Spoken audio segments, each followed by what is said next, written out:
विचरे हमारे ध्यान।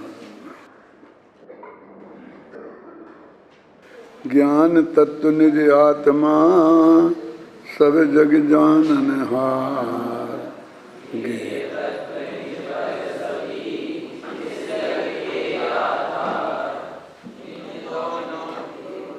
जान लो सब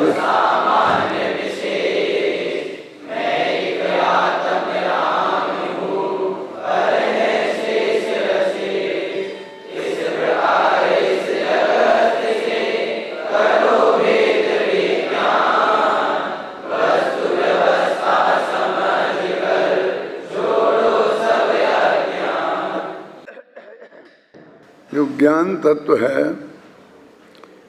ये अपना आत्मा है, वही सब जग जाननहार, सारे जगत को जानने वाला है।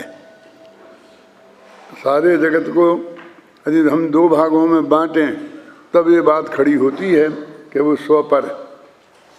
अन्यथा जब हम संपूर्ण जग की बात करते हैं तो स्व और पर दोनों तो उसमें आते ही हैं।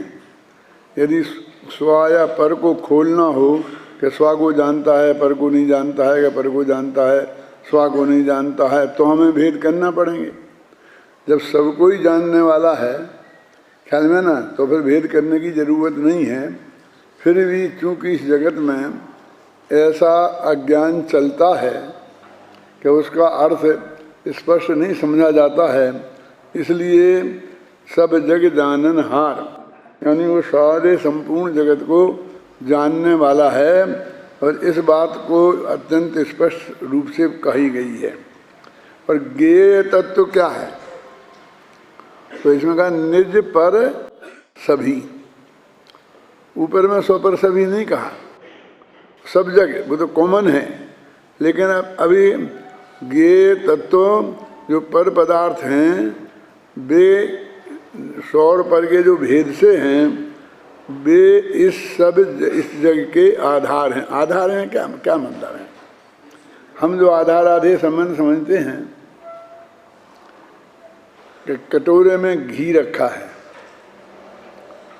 तो घी को आधार दिया है और कटोरे ने दिया है ना? तो घी आधार है किसके? कटोरे कटोरा घी का आधार है। तो अब ये कहते सारा जगत है ना, इस जग के आधार सारे ज्ञेय तत्व हैं। उन्हें हम निज पर के भेद से दो प्रकार से जानते हैं और वे सारा जग हैं। मन सारा जग के जो आधार हैं वो सारे जीव सारे जग को जानता है, माने जीव अजीव सभी पदार्थों को जानता है। इन दोनों को जान लो सब सामान्य विशेष। ये सब अधिकारों के आधार पर बनाए हैं संधि। इन दोनों को जान लो माने ज्ञान तत्व प्रज्ञापन और ज्ञेय तत्व प्रज्ञापन, ये जान लो। फिर ज्ञेय तत्व प्रज्ञापन में सामान्य अधिकार फिर विशेषाधिकार है ना, तो कहते इनके सब सामान्य और इनके सब विशेष जान लो। शायद प्रवचन साहब तो किसी ने यहाँ इतनी गहराई से नहीं पढ़ा होगा, भाई कोई प्रवचनों में भी नहीं चला है। चला था बहुत पहले, वो तो सब चिड़ियाँ उड़ी ही गई होंगी शास्त्री पास कर करके। इसलिए ज्ञेय तत्व प्रज्ञापन जो दूसरा अधिकार है जिनमें 6 द्रव्यों का वर्णन है। ज्ञेय तत्व इसलिए नाम रखा कि जो जानने में आए ज्ञान के उस एंगल से उनका वर्णन होगा। 50 तरीके से वर्णन हो सकता है ना ज्ञेय पदार्थों का। तो कहते हैं कि उन पदार्थों के सामान्य, तो उसमें एक पहला अधिकार है सामान्य अधिकार और दूसरा अधिकार है विशेष अधिकार और तीसरा अधिकार है ज्ञान ज्ञेय विभागाधिकार। तो इन तीनों में क्या वर्णन है? देखो है तो उन 6 द्रव्यों का, जिसमें अपना आत्मा भी शामिल है और पर पदार्थ भी शामिल है। वहाँ स्वपर के भेद विज्ञान की इतनी बात नहीं है कि सभी को जानता है, लेकिन सभी को सामान्य रूप से जानता है। वो ये नहीं कहता है कि धर्म द्रव्य किसे कहते हैं, वो ये नहीं कहता अधर्म द्रव्य किसे कहते हैं। वो कहता है कि वस्तु का स्वरूप क्या है, 6 ही द्रव्यों का सामान्य स्वरूप क्या है। तो कहते हैं अस्तित्व, सत्ता, होना। तो अस्तित्व क्या है? फिर उत्पाद व ध्रुवयुक्तम सत।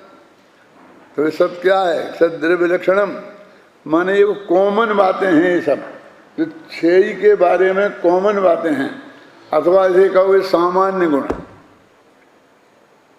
जो 6 द्रव्यों में सामान्य रूप से पाई जाती हैं, उत्पाद में, द्रव्य, है ना, गुण, पर्याय, ये सब चीज़ें, इनका जो वर्णन है जो एक का नहीं है। सामान्य और विशेष का सीधी सच्ची परिभाषा ये समझ लो कि हम जब कहते हैं कि हम सूचना दे रहे हैं, ये सभी को है। सभी को है माने 5वीं क्लास के विद्यार्थियों को है, और जो श्रोता लोग आए हैं, आते हैं, उन्हें भी है। उसको हम बोलते सामान्य। ऐसी चीज़ें, बातें जो सभी के जानने योग्य हैं, उनको बोलते हैं सामान्य। अब जैसे बताओ कौन सी सामान्य सूचना सामान्य है, कौन सी विशेष है। शास्त्री द्वितीय वर्ष के विद्यार्थी इसके बाद ठहर जाएं, ये सूचना सामान्य है कि विशेष? माने बाकी के लोग जा सकते हैं, है ना, तो विशेष हो गई ना। फिर हम ये कहें कि कल से प्रवचन इतने बजे होगा, तो ये सामान्य हो गई, क्योंकि श्रोताओं पर भी लागू होती है। जिसको भी, जो भी प्रवचन में इंटरेस्टेड है, आने के लिए, नहीं भी आता है, जानना है दूसरों के लिए, तो सबके लिए इंटरेस्टेड, तो सामान्य सूचना हो गई। तो एक सामान्य अधिकार है, एक विशेषाधिकार है, जिसमें वे कॉमन बातें बताई जाएंगी जो सब द्रव्यों के, सब पदार्थों के बारे में सामान्य है। और विशेष अधिकार जो एक पर्टिकुलर द्रव्य में ही है, दूसरे में नहीं। इसलिए उत्पाद व द्रव्य वगैरह, गुण पर्याय व द्रव्यम वगैरह, ये सारी बातें बताई हैं। पहला गेत है ना, गे अधिकार है उसका पहले भाग में, सामान्य अधिकार में। और दूसरे धर्म अधर्म द्रव्य, इन सब की अलग अलग परिभाषाएं बताई हैं, वे सामान्य विशेष अधिकार में। और फिर इन दोनों में परस्पर भेद क्या है ये नहीं बताया है तीसरे अधिकार में। वो विभागाधिकार है ना, वो द्रव्यों में भेद डालता है ना, लेकिन किन में? सामान्य विशेष में नहीं।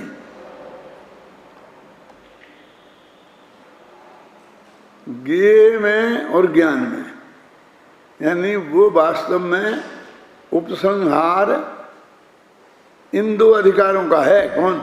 ज्ञान तत्व प्रज्ञापन और ज्ञेय तत्व प्रज्ञापन, इनका उपसंहार है। और इसे रख दिया ज्ञेय तत्व प्रज्ञापन में, उसका अंतर्गत भेद रख दिया। देखो मैं क्या कह रहा हूं, मेरी दृष्टि से ये वर्गीकरण उतना ठीक नहीं है जितना ठीक मैं बता रहा हूं मेरी दृष्टि से। पहले ज्ञान तत्व बताया, फिर ज्ञेय तत्व बताया, और अब दोनों में क्या अंतर है ये बता रहे। तो इन दोनों का कॉमन है कंपैरेटिव स्टडी, दोनों का तुलनात्मक अध्ययन है ना। तो ये दोनों का अध्ययन है, तो ये तीसरा महाधिकार होना चाहिए। और तीसरा कौन है? और इन्हें ये बता दिया, ज्ञान ज्ञेय विभागाधिकार है, सामान्य विशेष समझे ना, विभागाधिकार नहीं है। इसलिए इस तरह के ऐसा वर्गीकरण होता अब वो तो कर ही दिया उनने 1000 वर्ष पहले हैं। और जैसेनाचार्य को जितना करना था तो उनने भी कर दिया। पहले का नाम रखा सम्यक ज्ञानाधिकार, दूसरे का नाम रखा सम्यक दर्शनाधिकार और तीसरे का नाम रखा चारित्राधिकार। अब और भी इसमें गुंजाइश है क्या? अभी नहीं कहता हूं कि मैं आप कुछ कहना, जब ये इसे पूरा पढ़ लो, सुन लो, साल भर के बाद में 2 साल में जब भी ये पूरा होगा तो उसके बाद तुम भी सोचना कि इनका अधिकारों का वर्गीकरण और भी प्रकार से हो सकता है क्या। फिर तीसरे में उनने सम्यक चारित्राधिकार कर दिया, उसे चारित्र का वर्णन मान कर दिया और इनने उसका नाम चरणान योग सूचक चूलिका रखी। चूलिका किसे कहते हैं आप जानते हैं? ये मंदिर के ऊपर शिखर बनाते हैं ना, और शिखर के ऊपर कलशा चढ़ाते हैं तो उसे चूलिका बोलते हैं, जो शिखर है। मानो मंदिर जैसी महत्वपूर्ण बात नहीं है, वो ऊपर का एक हिस्सा है जो बनाने को रखा गया है, तो उसे कर रहे हैं, लेकिन वो सबसे ऊपर रखने लायक है ना। चूलिका का मतलब समझे ना, कि वो भले ही है छोटा, सारा मंदिर जितना विशालता से बना हुआ है ऐसा नहीं है, लेकिन वो उन सब के ऊपर रखने लायक है। एक बच्चा है छोटा, यदि इसके नाम लिखे जाएंगे चिट्ठी में, सबसे छोटे बच्चे के सबसे अंत में नाम लिखा जाएगा और बुजुर्गों का ऊपर से लिखा जाएगा, है ना।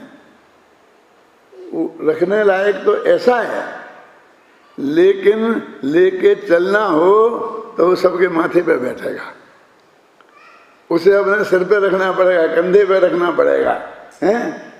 और जिनको तुमने इतना महत्व दिया है, पहला नंबर डाला है, वो पैदल चलेंगे और उसे समय शिखर के लिए रख लो और जगह के लिए नहीं रखो तो करोगे ना। तो ऐसा ही ये चूलिका है, यानी वो ज्ञान तत्व प्रज्ञापन और ज्ञेय तत्व प्रज्ञापन जैसा महत्व नहीं देना चाहते हैं, उसे थोड़ा छोटा कहते हैं, लेकिन अंत में रखा ना, अंत में सबसे ऊपर। यानी वो चारित्र सर्वोत्कृष्ट चीज है कि जिससे सीधा पर मोक्ष की प्राप्ति होती है। आप समझे ना, इस तरह से उनका वर्गीकरण है। अभी अपन तो बात ये कर रहे हैं कि ज्ञान तत्व और ज्ञेय तत्व, तो ज्ञेय तत्व प्रज्ञापन के 2 अधिकार, ज्ञेय 3 अधिकार बताए ना, ज्ञेय सामान्य अधिकार, विशेष अधिकार और तीसरे का नाम ज्ञान ज्ञेय विभागाधिकार, ये अमृतचंद्र ने रखा। जैसेनाचार्य के दूसरे 4 हैं, जब कभी चर्चा चलेगी उन आएंगे तो फिर बात करेंगे, तब करेंगे। अब ज्ञान ज्ञेय पहला जो अधिकार है सामान्य अधिकार, वो सबसे कठिन अधिकार है पूरे प्रवचन सार में भी, वो सबसे कठिन हिस्सा है। ये 80 गाथा के बाद की जो गाथाएँ आती हैं, खासकर 99 से, और वे 10-20 गाथाएँ हैं जिसमें उत्पाद में द्रव्य द्रव्य गुण पर्याय इनका वर्णन है। और अब फिर देखिए ये सामान्य अधिकार गया, अब विशेष अधिकार। तो विशेष अधिकार में धर्म द्रव्य अधर्म द्रव्य, और उसमें वही लिखा है जिस तरह जल मछलियों को चलने में निमित्त होता है, ऐसे ही वो धर्म द्रव्य जीव पुद्गलों को चलने में निमित्त होता है। माने वो बातें जो आपने बालबोध पाठमाला भाग 1 में पढ़ी, वो बातें हैं उसमें। अब वो सबसे सरल लगता है। लोग क्या ये आचार्य तो देखो ये कहाँ इतनी मोटी बारीक बातें करते हैं, हैं? और कहाँ ये हम बालबोध पाठमाला में पढ़ जाए। अरे भाई उनका क्रम देखो, तुम अपना क्रम मत देखो, तुम कब पढ़े आए और कब तुमने नहीं पढ़ा। तुम्हें कोई ग्रंथ बनाते तो क्या रखते क्रम, जब विशेष द्रव्य की बात आएगी तो धर्म अधर्म यही भेद करना पड़ेंगे और उनकी परिभाषा बतानी पड़ेगी।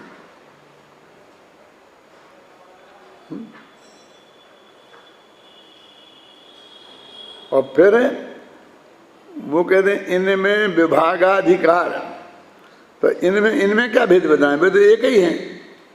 तो वो कहते हैं ज्ञान तत्व में और ज्ञेय तत्व में क्या फर्क है। आपको तो ऐसा लगता है कि कुछ तो है नहीं ज़्यादा, लेकिन उन्होंने जो ज्ञान तत्व अधिकार लिखा तो उसमें ये द्रव्यगुण पर्याय वाली बातें लिखी जा सकती थी क्या, ज्ञान तत्व विज्ञापन में। और फिर ज्ञान तत्व विज्ञापन में ये लिख देते तो ज्ञान की जो बातें उनने लिखी, अनंत सुख और अनंत ज्ञान और शुद्धोपयोग, तो इसे कहाँ रखते, क्यों जी। और शुभोपयोग को अंत वाले में ले जाते तो अच्छा रहता ना, वो चारित्र है ना। शुभ परिणाम की जो चर्चा करी है उसमें तो शुभोपयोग की करी है ना, तो चारित्र का भेद नहीं लगता है, इसलिए हम सारी दुनिया चारित्र मान के बैठी है।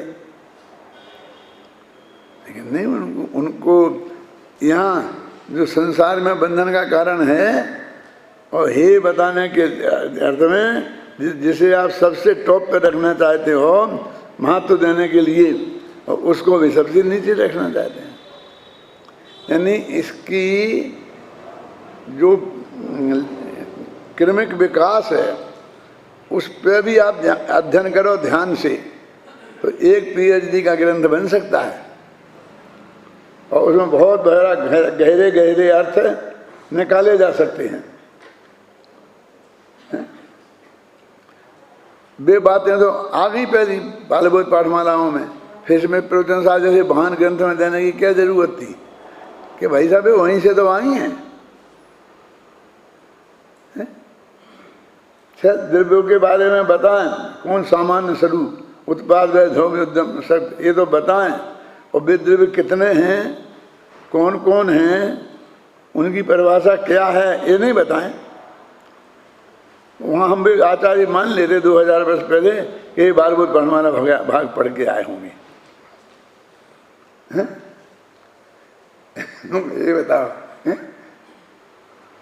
यानी ये हम जो आपको बातें कह रहे हैं हमारे सब दिमाग में से गुजरी हैं कि ये क्या कोई अभी कोर्स में रख रहे, शास्त्री फाइनल में रख रहे कि प्रवचन सार, और प्रवचन सार में बता रहे कि द्रव्य 6 प्रकार के होते हैं, जीव पुरुष धर्म धर्म आकाश काल, ये बता रहे। समझे ना, ये हम कोर्स में। तो आप उस ग्रंथ की स्टडी करो। अब आप वहाँ खड़े हो युग की आदि में, कुंद के ज़माने में 2000 बरस पहले, और आपको सबसे पहली किताब लिखनी है। सबसे पहली किताब लिखनी है, तो उस पहली किताब में क्या लिख दे वो तो पंचास्ती काल में धर्म अधर्म लिखाएं, परिभाषाएं लिखी हैं, प्रवचन सार में लिखी हैं। और फिर कहते हम सब जगह आई हैं, लेकिन साहब वे वहीं से आई हैं सब जगह, वहाँ नहीं लिखी होती तो कोई कुछ नहीं जानता, कुछ नहीं बता सकता था। सरलता और कठिनता का क्या हिसाब है। अब देखिए, फिर अपना 2000 वर्ष बाद आ जाओ। अब अपन को सारे देश में जैनियों के बच्चों को, खासकर मुमुक्षुओं के बच्चों को जैन धर्म की प्राथमिक ज्ञान देना है, जिससे वो शुरू करें। अब उनके लिए किताबें लिखना है, तो जो हमने लिखी हैं अपना माथा मार के लगाई हैं, और जो जिस क्रम से पाठ दिए हैं, तो उसके अलावा दूसरा और क्या हो सकता था। जो विषय जहाँ दिया है वहाँ से हटा के आप दूसरी जगह रख लें। उसमें हमने इन बातों का ध्यान रखा है कि द्रव्य गुण पर्याय वाला पाठ लिखा है, तो उसके पहले द्रव्य के बारे में जानना चाहिए बच्चे को। तो उसके पहले के पाठ में द्रव्य नाम का पाठ होना चाहिए, पहले कहीं भी। वो द्रव्य नाम का पाठ जब तक नहीं लिखा जाएगा तब तक द्रव्य गुण पर्याय वाला पाठ नहीं लिखा जा सकता। अभी आप लोग सब पढ़ के आए हैं, अब पढ़ाने वाले पंडित बनने वाले हैं और प्रशिक्षण भी लेके आए हैं 2-2 दफे, है ना। अब मैं बताता हूँ द्रव्य गुण पर्याय में बाप से पूछता हूँ कि क्या क्या विषय वस्तु दी है और क्या देनी चाहिए थी, और वो दी है तो ऐसी क्यों दी है, ये बताइए। मैं बहुत दिनों से क्लास में बैठ नहीं पाया, लेकिन जब मैं पढ़ाता था तब तो बताता ही था, और जब तक बैठा तब तक भी बताता रहा। अभी आप लोग निर्णय कर लेना कि क्या होता है। उसमें सिर्फ गुणों का वर्णन है, देखना, है ना, ना द्रव्य का है और ना पर्याय का है। और ये उस पाठ में ही लिखा है, अभी घर जाके देखना बेटा।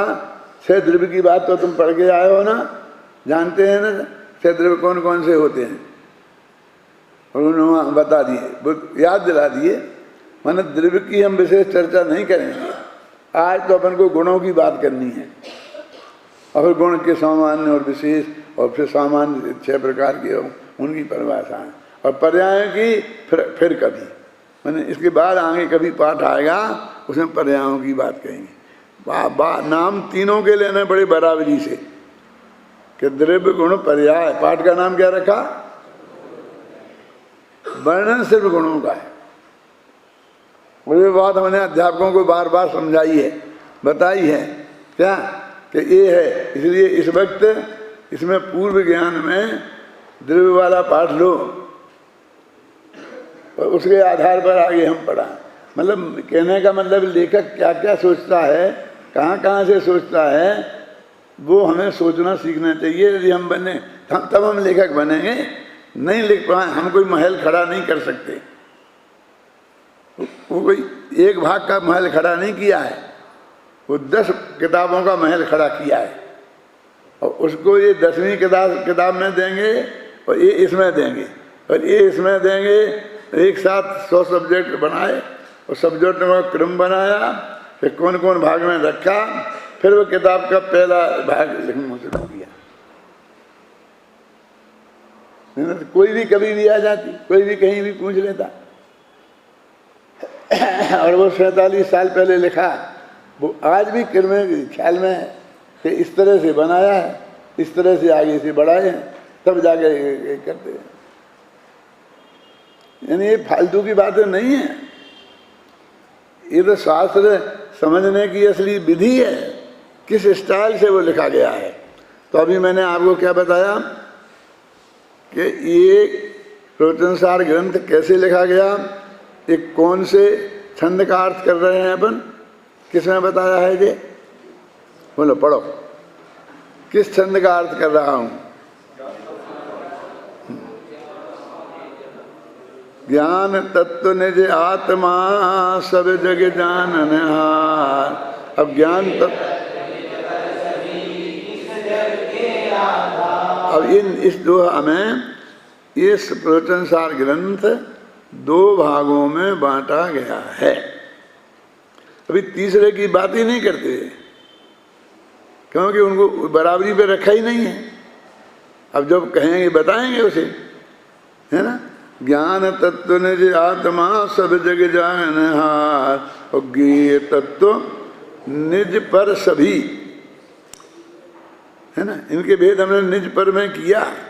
हम ऐसा भी कहते थे ज्ञेय तत्व 2 प्रकार के होते हैं कि एक तरफ 5 रख दें, एक तरफ 4 द्रव्य रख दें, 6 कह दें, किन्हीं रूप में उनको हम बांट सकते हैं, कर देना, समझ गए ना। मूर्ति का मूर्ति के रूप में बांट दें, और लेकिन ये निज पर के रूप में बांटा, है ना। अब इन दोनों को जान लो बस। इन्हें कहते तो इतना जान लो ज्ञान तत्व को, ज्ञेय तत्व को, तुम्हारा काम हो जाएगा। अब चारित्र की बात ही नहीं करते हैं।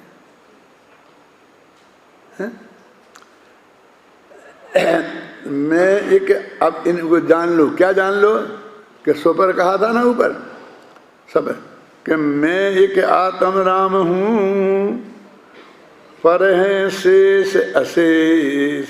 ये शेष अशेष क्या होता है? इनके यहाँ तो एक शेष नाग है, जिसके माथे पर सारी पृथ्वी टिकी है, वो जरा सा उसे गर्दन में दर्द होता है, क्योंकि ऐसा एक सींग पे टिकी है, तो ऐसा गर्दन रहती है। तो कभी कभी जब अपन पैर बदलते हैं ना, वो गर्दन बदलता है तो ऐसी करना चाहता है, तो वो इस सींग पे से इस सींग पे पृथ्वी को लाता है। तो तो सींग तो यहाँ से पास में आ नहीं सकते, तो पृथ्वी को सींग पे से हटा के दूसरे सींग पे रखता है, तो उसमें पृथ्वी हिल जाती है। ये जो भूकंप आते हैं ये वो ही है, मजाक नहीं कर रहे। हिंदू धर्म में ऐसा कहा है। कोई क्या शेष नाग पर है सारी पृथ्वी, तो उसका कभी ऐसा माथा हिलाता है ना, तो इसलिए हिल जाती है। कोई गाय के सींगों पे है, कोई कहीं कहीं कैसी कैसी है, तो उसे शेष बोलते। शेष माने वो सबसे बड़ा सांप है, और शेष माने बाकी तो होते भाग, गुणा भाग बाकी, शेष रहा इतना, एक शेष वो होता है ना? तो यहाँ वो शेष है। क्या है? क्या पढ़ा, कहाँ है? सामान्य विशेष मैं एक आत्म राम हूँ, और पर है शेष, जो बाकी बचे वे पर हैं। कौन? वे शेष अशेष। अशेष क्या भाई? तो शेष नाग से उल्टा, बाकी के सब, अशेष बोलते हैं सबको। अशेष क्यों सबको बोलते हैं? कि अब कुछ बाकी नहीं रहा, कि शेष रहे इतने, और कहते हैं अब कुछ बाकी नहीं रहा, जीरो रहा, तो वो है अशेष। शब्दालंकार भी हो गया, समझे ना? अर्थालंकार भी हो गया, अर्थ भी बदल गया। कहाँ तो हैं पर हैं शेष अशेष, इस प्रकार इस जगत से करो भेद विज्ञान, कि आत्मा मैं हूँ और बाकी अशेष मन सब बाकी एक ग्रुप में जाते हैं। उन सबको हमने एक में डाला और एक मैंने आत्मा, ऐसे दो में। इस प्रकार का भेद विज्ञान करो। भेद विज्ञान तो करना है, लेकिन यहाँ पर सब शास्त्र रखे और प्रवचन सार पर प्रवचन हो रहा। तो प्रवचन सार है शास्त्र, और शेष उसकी सहयोगी किताबें हैं। समझ जाए ना? मैंने दो भागों में बटी। कौन कौन से भाग बटे रमेश? एक भाग में रखा प्रवचन सार, जो आदि से अंत तक पढ़ा जाएगा, और बाकी में रखी वो किताबें कि जिनमें वो भी है कि 2 साल तक एक पेज भी नहीं खोला जाएगा जिनका, और वो भी है कि रोजाना खोल खोल के दिखाएंगे उसमें से। माने बाकी की, लेकिन आद्यो पांत किसी को पढ़ा जाएगा ऐसी कोई किताब नहीं है। तो बंटवारा भेद विज्ञान काय में करना हुआ, हर जगह ऐसा नक्की करना पड़ेगा, है ना? मूर्तिक है पुद्गल, और शेष अशेष क्या है? अमूर्ति। तो शेष अशेष को रखा, हर एक में रख सकते हैं। पंचाशती काय में इस तरह का करके बताया है, जीव अजीव, मूर्तिक अमूर्तिक। माने एक द्रव्य को एक तरफ रखा और बाकी द्रव्यों को दूसरी तरफ रखा, और ऐसा शब्द चुनाव किया, और ऐसे कई जोड़े बना के बताए उनने, जीव अजीव जैसे। कहाँ पढ़ रहे थे? इस प्रकार इस जगत से करो भेद विज्ञान। ये जो प्रवचन सार में भेद विज्ञान जिस विधि से कराया गया है, ये उसको अत्यंत संक्षेप में रखा है। ये प्रवचन सार आ गया, समझ लो।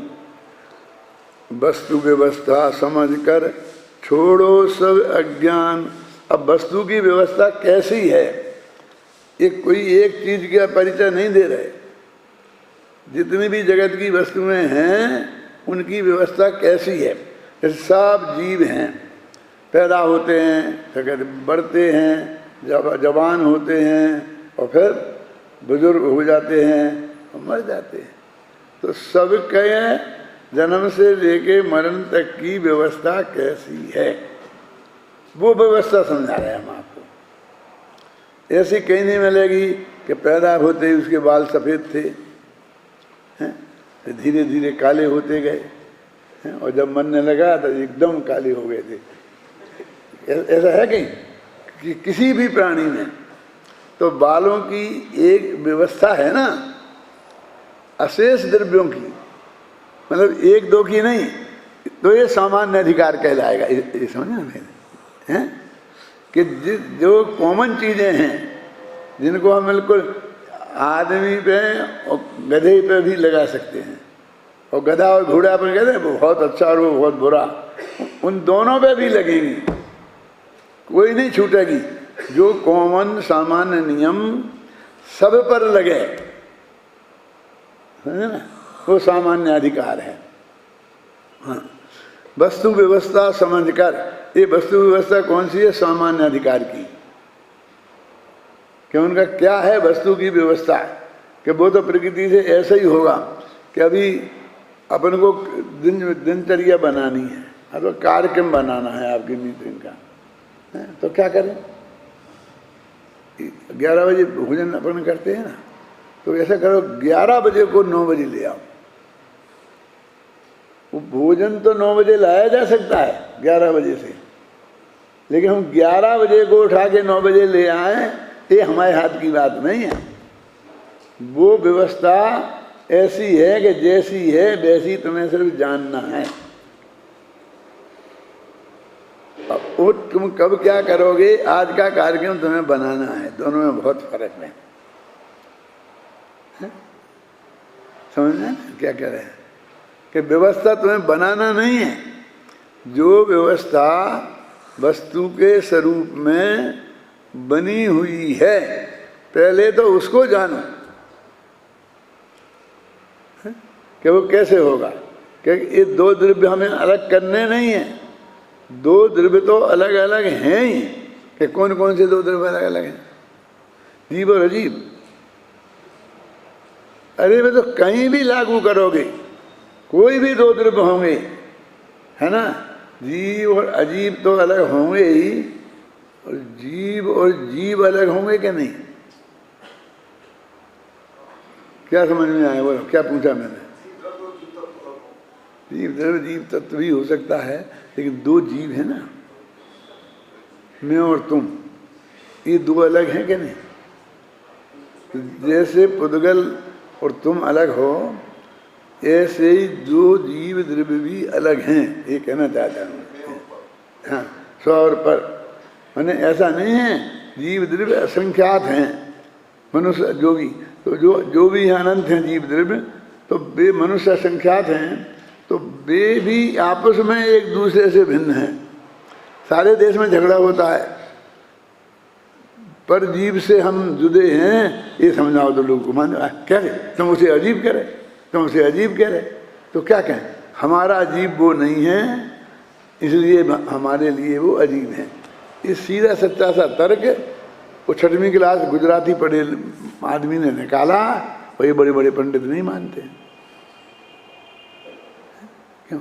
बिल्कुल बिल्कुल न्याय से। और वो कहते ये न्याय है भाई, न्याय है, वो मानते न्याय है, और ये न्यायाचारी, न्याय तीर्थ, ये नहीं मानते।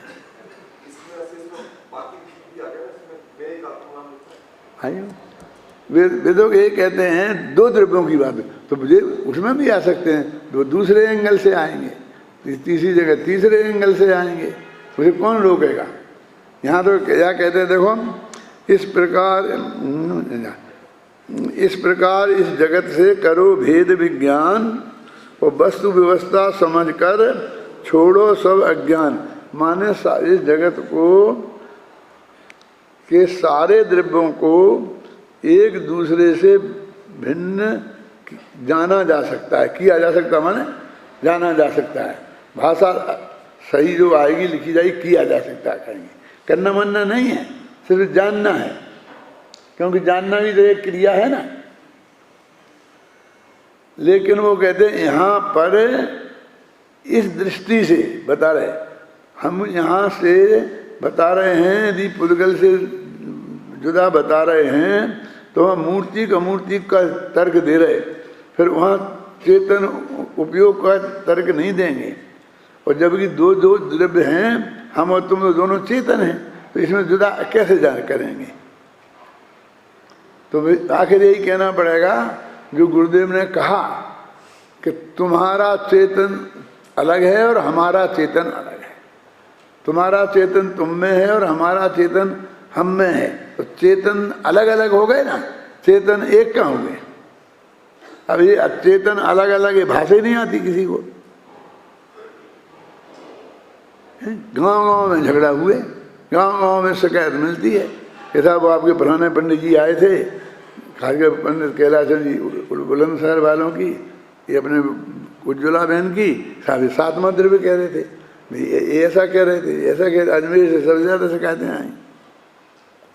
अरे भाई कह रहे थे, सही कह रहे थे, अब क्या करें, क्योंकि अब तुमने नहीं सुनी और तुमने नहीं समझी और अभी भी नहीं समझ रहे, तो हम क्या करें।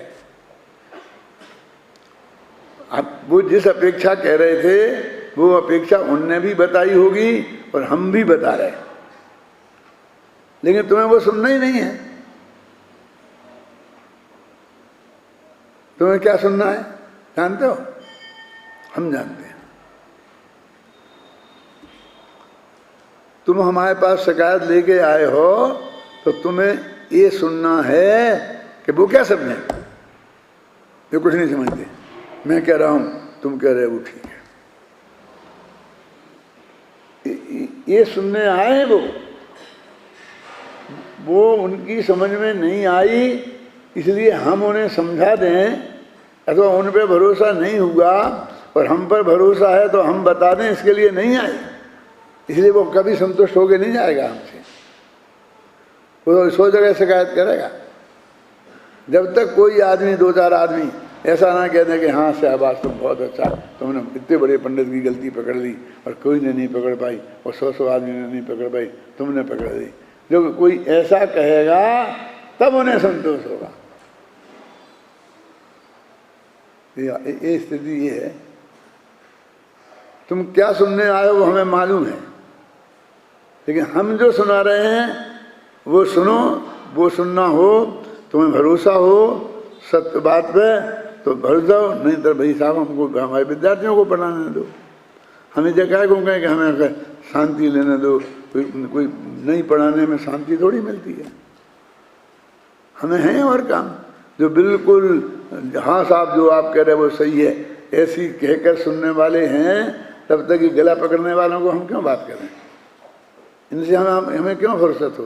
और मैं तो तुमसे भी कहता हूँ कि जगत में बहुत हैं, हिंदुस्तान में 1.25 अरब आदमी रहते हैं, इन तीनों मूर्खों से उनको क्या लेना देना है। जो प्रेम से शांति से सुनना चाहेगा, पढ़ना चाहेगा, उससे बात करेंगे और इनको समाधान करने दो। अपना शास्त्र पर रखे हैं हमने, वो बंद करके नहीं रखे हैं, सारी जनता भी पड़ी है, उनसे करो। क्यों? देखो कहाँ वस्तु व्यवस्था है, यह हित कर उपदेश है, उपदेश दिया है कुंद कुंद ने।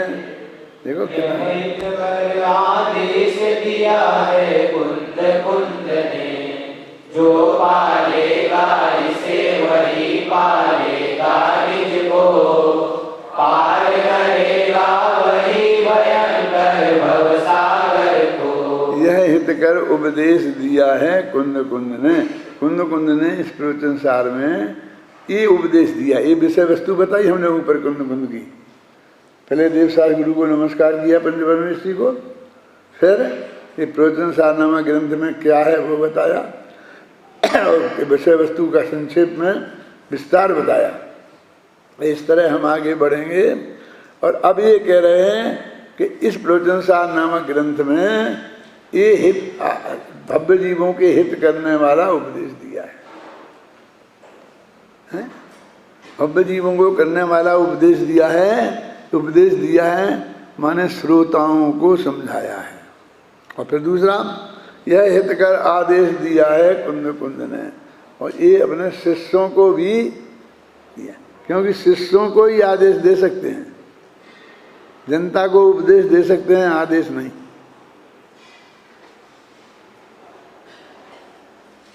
एक बात ये चल रही थी कि फिर महाराजों का आदेश निकला है कि सुनने वालों की किताबें हटा दो, ये कर दो, वो कर दो। तो मैंने यही तर्क दिया कि आप अपन क्यों चिंता करते हैं? आदेश सिर्फ संघ में दिया जाता है, उनके संघ में जो मुनि होते हैं उनको ही वो आदेश दे सकते हैं। आचार्य मुनि आदेश नहीं दे सकते, सुनना, आचार्य आदेश देते हो। किसको? संघ को।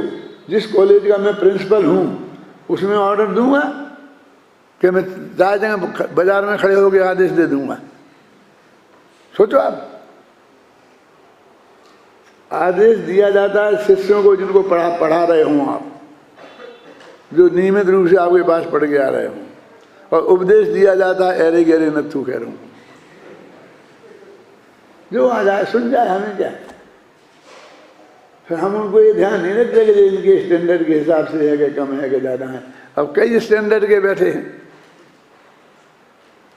तो वो कहते हैं चाहे उपदेश समझ लो, चाहे आदेश समझ लो, जो कुछ समझ लो, जो हमने ये बताया है वो ही दे सकते हैं, समझ लो आप। समझा है, वस्तु का स्वरूप समझा है, बस एक काम है उनका। पढ़ो, ये 2 पंक्तियां तो पढ़ो कम से कम। यह हित कर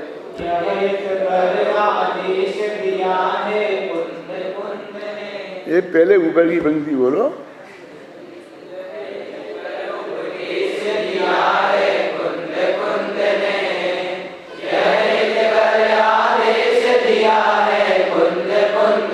अब जब तीसरी पंक्ति पे ध्यान न पड़ो दे देकर।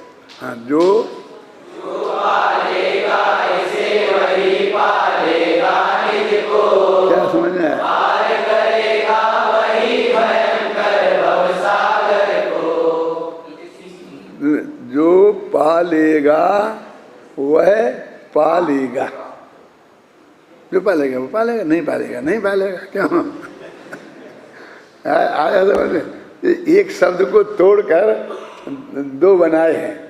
जो पालेगा, पालेगा माने पालन करेगा। क्यों? कि आदेश पालन किया जाता है और उपदेश सुना जाता है। सुनिए, ये नीचे ऊपर नहीं कर सकते उस लाइन को। आदेश पालन किया जाता है और वो शिष्यगण करते हैं। तो कोई भी समझदार आदमी आदेश उसको ही देता है जो उसकी आदेश की सीमा में आता है। वो ही इधर को आदेश देगा जाओ ऐसा करो, और इससे कहेगा भाई साहब शांति से बैठो, मैं आपको जवाब देता हूँ, बताता हूँ। क्या? जो पालेगा मन पालन करेगा वह पालेगा, वस्तु स्वरूप के रहस्य को वो प्राप्त कर लेगा। जो पालेगा इसे वही पालेगा निज को, पार करेगा वही भयंकर भवसागर को। ओ भयंकर जो भवसागर है, भयंकर माने बहुत डरावना संसार रूपी समुद्र है, इसके अंत को वो प्राप्त कर लेगा, है ना। हो गया समय तो चलो छंद पढ़ लेते हैं, अब इसमें ज़्यादा कुछ है नहीं। हाँ, इसकी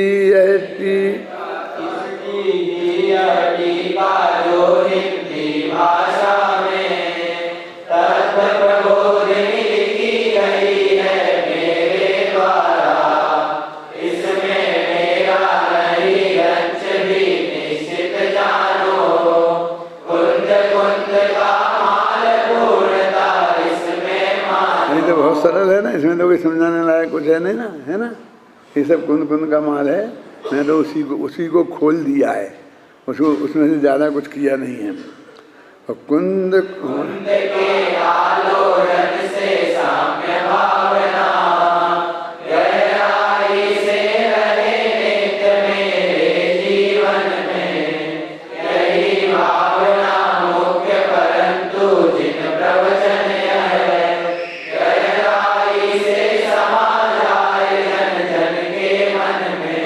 जरा विचार करो, कुंद कुंद के आलोड़न, कुंद कुंद का आलोड़न क्या होता है? आलोड़न बोलते हैं ना, किसी भी चीज़ को मथते हैं, मथना। तो दवाइयाँ होती हैं तो उन्हें मथ कर ऐसा मक्खन को मथते हैं, मक्खन निकल आता है ना, छाछ को उसको महते हैं, मक्खन निकलता है। तो अब मैं एक कर रहा हूँ, ये लिखूँगा टीका, तो ये मैं कुंद कुंद का आलोड़न कर रहा हूँ। समझ लो कि उनमें जो मक्खन शहद छाछ है, दूध है, अब मैं उसमें गोते लगाऊंगा, उसको मैं मथूंगा और उससे जो मक्खन निकलेगा, है ना। अब मैं क्या काम कर रहा हूँ कि कुंद कुंद के आलोड़न से क्या साम्य भावना निकलेगी। कहाँ लिखी शांति जी? ये कुंद कुंद ने लिखा है, मैं नहीं कह रहा हूँ। क्या अभी जो असली विद्यार्थी यहाँ पढ़ रहे हैं उनमें से कोई बताओ इसका अर्थ? 6वीं 7वीं गाथा देखो, निकालो इसको, इसी की। मैं साम्य भाव को प्राप्त होता हूँ। पंच परमेश्वरी को नमस्कार करने की गाथाएं हैं ना, और उन गाथाओं के बाद की जो गाथाएं हैं उनमें ये बात लिखी है। चाहे तुम हिंदी में पढ़ लो, चाहे संस्कृत में, उसमें प्राकृत में पढ़ लो।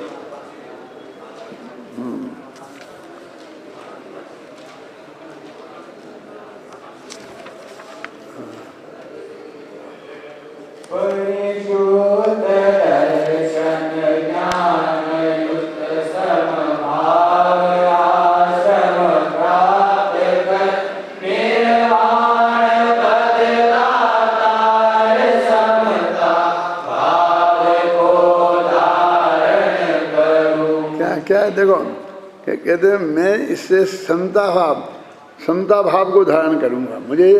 मैं पंचमेश्वर करके प्रवचन साल लिख रहा, तो इससे मिलेगा क्या? वो जो मंथन करूंगा तो उसमें से समता भाव, साम्य भाव को प्राप्त होऊंगा। वो ये कह रहे, जैसे उन्होंने कहा था कि मैं क्या चाहता हूँ, वे यहाँ कहते हैं कि मैं जानता हूँ मैं साम्य भाव को प्राप्त होऊंगा नहीं, साम्य भाव को प्राप्त होता हूँ, ऐसा लगा। अब मैंने नमस्कार किया, अब मैं साम्य भाव को प्राप्त होता हूँ। और साम्य भाव में भी क्या लिखा? साम्य भाव रूप आश्रम को प्राप्त होता हूँ। यानी वे कुंदकंदाचारी, वे भी किसी आश्रम में रहते थे, वे भी एक आश्रम चलाते थे। किन जैसा ऐसा भ्रम होता है ना कि मैं ऐसा करके अब साम्य भाव रूपी आश्रम को प्राप्त होता हूँ। तो इसलिए उन्हें बताना पड़ा कि वो आश्रम कैसा है, तो वो साम्य भाव वाला है। वो साम्य भाव कैसा है? तो वो कहते हैं मोह खोए भीणो परिणामो अपणोहु समो। मोह और क्षोभ से रहित जो परिणाम है वो उसका नाम है समता भाव, है उसका नाम है चारित्र। आता ना, चारित्रम खलु धम्मो, धम्मो जोशो समुत्रिने दिठो, मोह खोए भीणो परिणामो अपणोहु समो। ऐसे समता भाव रूपी आश्रम को मैं प्राप्त होता हूँ, ऐसा लिखा है। कौन सी 5वीं गाथा है ना? परिशुद्ध दर्शन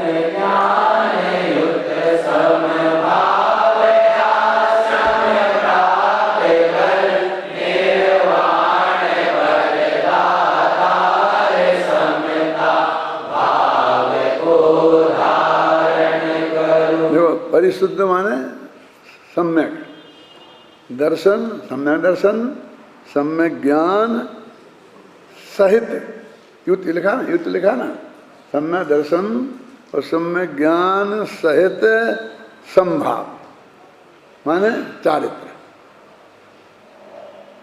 सम्यक दर्शन, सम्यक ज्ञान सहित चारित्र रूपी आश्रम को प्राप्त कर। वो चारित्र को आश्रम कह रहे, वे जिसमें रहेंगे उसको आश्रम नहीं कह रहे। जिसको सजाएंगे बढ़िया बढ़िया और वो लगाएंगे डिजाइन है बना बना करके, क्यों? समभाव वो आश्रम है, मैं उसमें जा रहा हूँ। अब वे तो कह रहे हैं कि मैं उस समता भाव रूपी आश्रम में जा रहा हूँ मैं, और कोई आश्रम की कल्पना कर रहे हैं। ऐसा उस आश्रम में हॉल तो ऐसे ही बनाएंगे। अरे हॉल वाला आश्रम नहीं है जिसमें इतना बड़ा हॉल है कि कोई आदमी ठहरे नहीं, सब पार हो जाए। सचमुच आश्रम से अच्छों को ऐसी कल्पना होती है, आश्रम का नक्शा दिखता है, जो आश्रमों से ना भी कहीं देखे होंगे। ये बिल्कुल आत्मा में जो सम्यक चारित्र पैदा होगा, वितराग भाव, 3 कसाय के अभाव रूप, और शुद्धि की वृद्धि होगी, शुद्धोपयोग बढ़ेगा, उसको आश्रम कह रहे। और सबने फटाफट उन्हें आश्रम खोल दिए हैं, उदासीन आश्रम, चारों तरफ खुल जाए फटाफट। अरे ये मकान ये आश्रम नहीं है, इनसे तो छूटना है।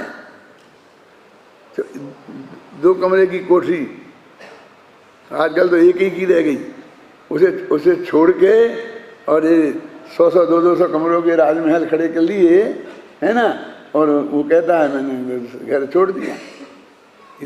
ऐसे का नाम छोड़ने को तो होए तो हम सब तैयार हैं। इसी का नाम छोड़ना कहते हो तो देखो कहाँ गया, अपन वहीं चले। कुंद के आलोड़न से कैसे साम्य भावना रूपी आश्रम मुझे प्राप्त होगा, गहराई से रहे नित्य मेरे जीवन में। कहते हैं वो साम्य भावना, मैं कुंद का आलोड़न करूं और साम्य भावना मेरे अंदर गहराई से और उतरती जाए, मतलब मेरा समता भाव बढ़ता जाए, है ना। यही भावना मुख्य भावना तो ये है। लेकिन परंतु ऐसी भावना है कि यह जन प्रवचन, कौन सा जन प्रवचन, ये जन प्रवचन, ये प्रवचन का सार है ना, ये प्रवचन का सार है ना। तो किताब का नाम प्रवचन सार रखा ना, तो मैं प्रवचन का सार सुना रहा हूँ। इसलिए कर ये जन प्रवचन लोगों के हृदय में समाता जाए। यानी इन प्रवचन सार में जो साम्य भावना की बात बताई है वो सारे जगत के जीवों के जीवन में समाती जाए है। यही भावना मुख्य परंतु जन प्रवचन है, गहराई से समय जाए जन जन के मन में। जन के मन में भी एक गहराई से समय जाए, ये भावना भी इससे जुड़ी हुई है। क्या मतलब कि ये जो मैं लिख रहा हूँ इससे मेरा मन में भी गहराई से उतरती जाए। कौन सी? वो 3 कसाय के अभाव रूप साम्य भावना, जो जितनी जिसकी भूमिका में हो, है ना। और जन जन के हृदय में भी ये उतरता जाए, ये तत्व ज्ञान जो सर्वज्ञ भगवान की वाणी में आया है, जो दिव्य ध्वनि में आया है। ये भी समझ लो कि दिव्य ध्वनि में सब नक्की है। ऐसा नहीं कि मन की ठोकते हैं चाहे जो, भगवान समूषण में बैठकर जो चाहे जो ठोकें। अनादिकाल से नक्की है कि उसमें क्या आएगा, कैसे आएगा, इंद्र क्या करेगा, कौन कैसे करेगा, वो विधि भी सब निकली हुई है और सब्जेक्ट भी सब है। और बिल्कुल वैसे ही जैसे आदित्यनाथ ने आदिनाथ ने किया था, बिल्कुल उसी तरीके से महावीर भी करने वाले हैं। सब उसी विधि से ढलेगी। तो ये जब वहाँ तक ये विधि चली आई तो आगे जो मोक्ष मार्ग चलेगा वो इसी विधि से चलेगा। समझ लेना कि आप के हृदय में ये बात उतरे, इसमें चारित्र के ध्यान करने की बात नहीं है कि नहीं है। और जनता में भी उतरे, ये धर्म के प्रचार की एकमात्र विधि ये है। और ये बाकी सब समय बर्बाद करना है, बाकी सब अपनी जिंदगी बर्बाद करना है, मैं तो कहता हूँ। और जिसके ज़िंदगी के जितने क्षण कम रह गए वो बहुत बड़ा नुकसान में है। यदि वो एक समय भी और यहाँ वहाँ की बातों में अपने उपयोग को गंवाता है, काम करता है, और वो धर्म के नाम पर, अब मैं किसी क्रिया का नाम नहीं लेना चाहता हूँ, फिर दिक्कत खड़ी हो जाती है। बस तुम तो समझ लो एक चीज है, बस खत्म। बाकी सब नाम खोलने के बाद में दिक्कत खड़ी होगी, लेकिन जो इतने में समझना हो वो समझ ले। देखो, कुंद कुंद के आलोड़न से साम्य भाव